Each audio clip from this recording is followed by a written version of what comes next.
What's going on, my friends? Welcome back, and thanks for joining me today here. Andre Roman back with you on the Andre Roman Fitness channel. Appreciate you. Please make sure to hit the like and subscribe button, and also just hit that notification bell so that you're notified when I drop a new video. I'm going to be updating a lot more regularly here going forward, so I want to make sure you guys get all the latest and greatest, hopefully greatest content that I'm going to be putting out. But today's video, I just wanted to give you kind of a quick update and just give you an overview of how I was able to get myself back into some decent shape after having hernia surgery back in January. So we can give you a little bit of overview of what I did there, and also kind of my shoulder rehab and how I was able to get my shoulder problem squared away as well that I've been having for a while. So I thought this could be some useful information to share with everybody. So took a little bit, I had a sports hernia last year, bothered me towards the end of the year. I ended up just getting it repaired. So I had surgery in January. Surgery actually went great. I made a full recovery. It's as good as new. But I had to take a couple of months off from weights, so I couldn't really get back into doing any kind of weight training until March. So from January through March, it was basically just a little bit of light cardio.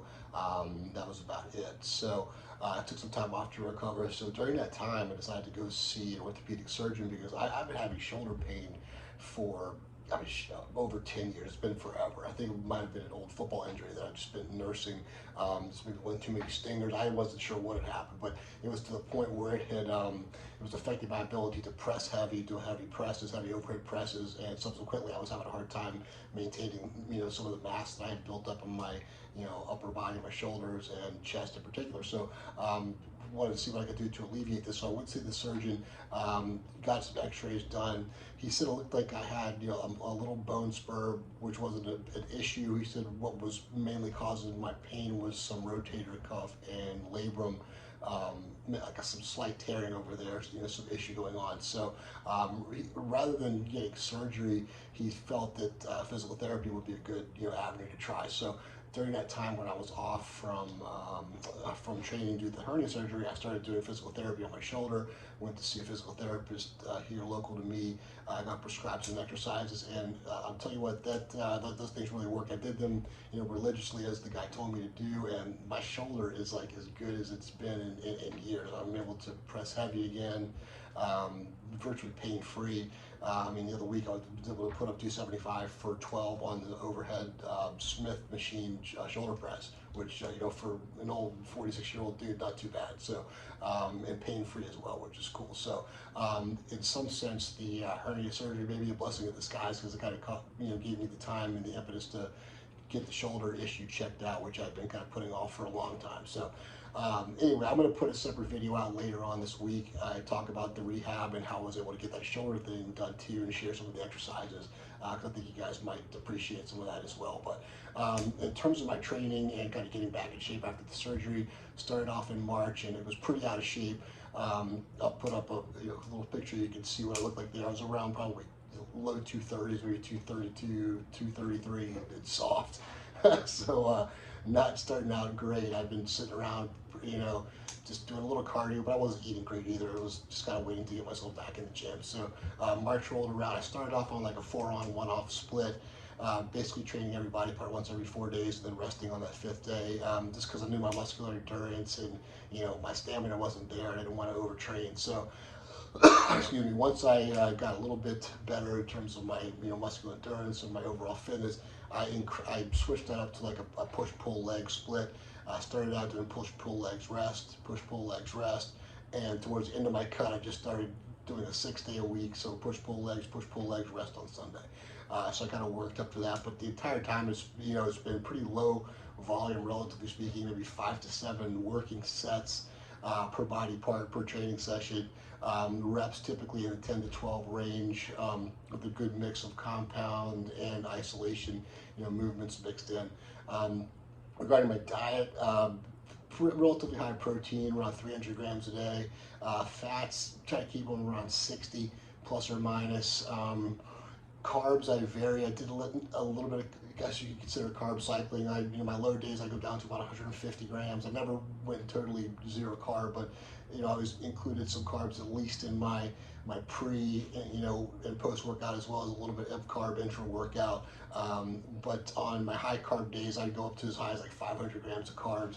Those days I would drop the protein a little bit down and drop the fats a little bit as well. On my low carb days, I actually increase the fats a little bit there too, just to compensate, try to keep the calories in kind of a similar range. But really just gradually over time, I reduced, the carbs, but again, all just to kind of bring my overall calories down. But I always kept some in my pre and post workout and intra workout, because I feel it's important.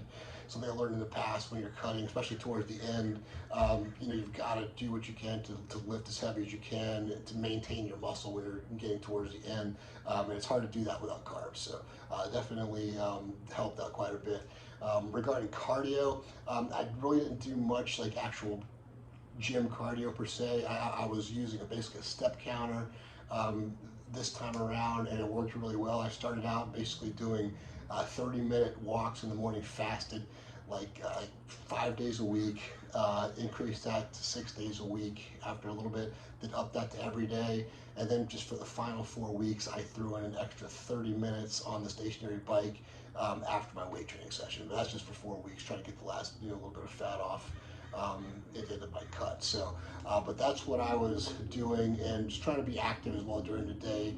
Just got to keep my NEAT, my non-exercise activity thermogenesis, I believe, got to keep that up as well, keep my overall metabolism going. So my steps, I use my Fitbit, were typically probably around 15,000 a day. So I try to keep them up pretty high to, keep my metabolism cranked up and rolling. And then I would use every morning before my cardio a 1 serving of green tea extract with some L-carnitine, 1 serving of yohimbine, and a small cup of black coffee. And that was basically my fat burner, if you will, my fat burning stack. So plans are I have 1 more week on my cut, and this last week I'm not planning to compete until next year, but I wanted to kind of play around with a little bit of almost like a mock peak week, if you will, to see how my body responds to different types of carb depletion and carb loading, and try to get a sense for that when I do compete again next year. So 1 more week, basically gonna kind of see if I can peak, if you will. Then I'll start basically a 6-week reverse diet. To kind of let my metabolism adjust a little bit, and avoid a spike in body fat as I'm coming out of my my cut. And then once I kind of get transition and a new set point established, then I'll really start my off season, looking into 2023, where I'll start to gradually, kind of push the food up, gradually push up the training volume and all that good stuff. Just kind of making sure I keep my weight at a reasonable, level in terms of conditioning and body fat. So, but that's kind of the plan moving forward. That's kind of how I did it. I appreciate you guys checking it out.